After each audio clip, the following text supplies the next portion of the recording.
Anong pangalan mo? Al po. Halika, sumama ka sa akin. Kawawa ka naman.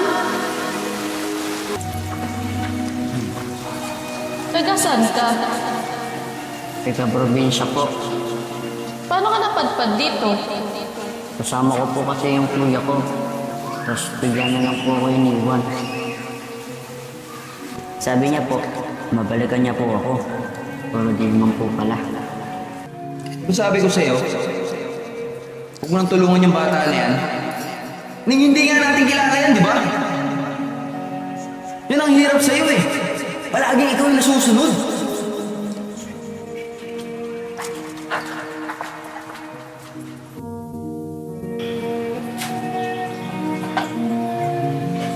Ikaw nang bahala dito sa bahay, ah. Mag-iingat ka, maulan pa naman ngayon.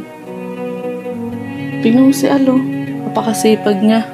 Tumutulong siya sa gawaing bahay kahit hindi mo siya utusan. Wala akong pakialam sa bata na yan. Basta ako, hindi ko pa siya nakikilala.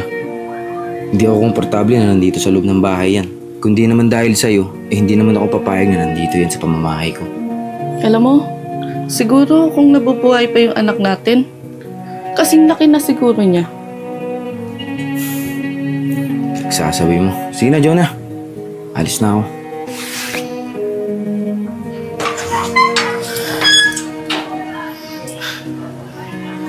Ang bilis ng panahon, no? 8 months na siya ngayon. Kaya nga eh. Alam mo, paglabas ni baby, gusto ko ako magpapangalan. Pag babae ako. Sige, sabi mo eh. Pag lalaki ako ah. Sige. Kaya simula ngayon, mag-OT ako ng mag-OT. Para naman makaipon ako, tsaka next month, makabili na rin tayo ng mga gamit niya, di ba? Oo nga eh. Alam mo, baby, isa lang kaya kong ipangako sa'yo. Aalagaan kita ng mabuti. Gaya ng pag-aalaga ng mama mo sa akin. At syempre, higit sa lahat, tulad ng palagi kong dasal, lumaki ka ng malusog, makasama ka namin ng matagal. Ang drama mo naman. Tingnan mo, sumisipa siya. Talaga? Oo nga, no?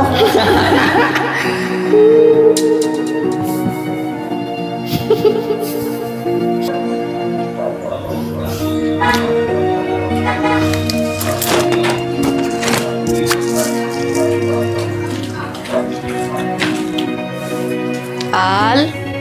Ate Jonah, gising na po pala kayo. Pasensya na po kung nakailam ako sa gawain bahay, ah. Eto na pa yung nakasanayan ko. Ah, ganun ba, Al? Alam mo, wala yun. Ang sipag-sipag mo ang bata eh. At dahil dyan, sumama ka sa akin sa palengke. Bibilang kita ng mga bagong damit. Ha? Bakit po? Di po ba nakakaya? Kasi po, di po ako sanay na binibilan ako ng bagong damit. Alam mo, Al, deserve mo yun. Kasi, napakasipag mo at napakabait mong bata. Ano? Ayaw mo ba sumama sa akin sa palengke? Di po ba magalit asawa niyo? Kasi po, pansin ko, ayaw niya po sa akin.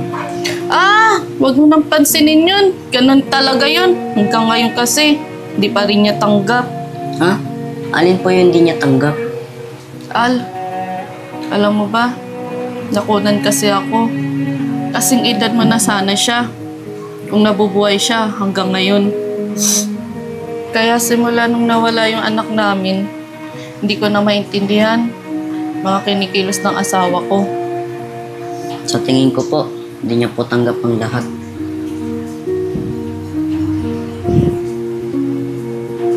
Al, masaya ka ba? Oo naman po, Ate Jonah. Sino ba naman hindi magiging masaya kung binilang ka ng mga bagong damit? Ah, sa susunod, saan naman tayo bibili ng mga bago mong damit? Ha? Hindi ko naman po kailangan ng mamahalin damit. Basta may nasisilungan po ako.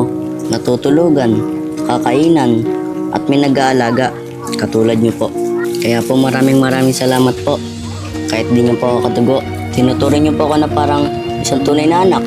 Alam mo, Al, napakadrama na natin. Abutan pa tayo ng malakas na ulan. Tara na. Sigurado ako, bagay lahat sa yan mga pinamili natin. Opo.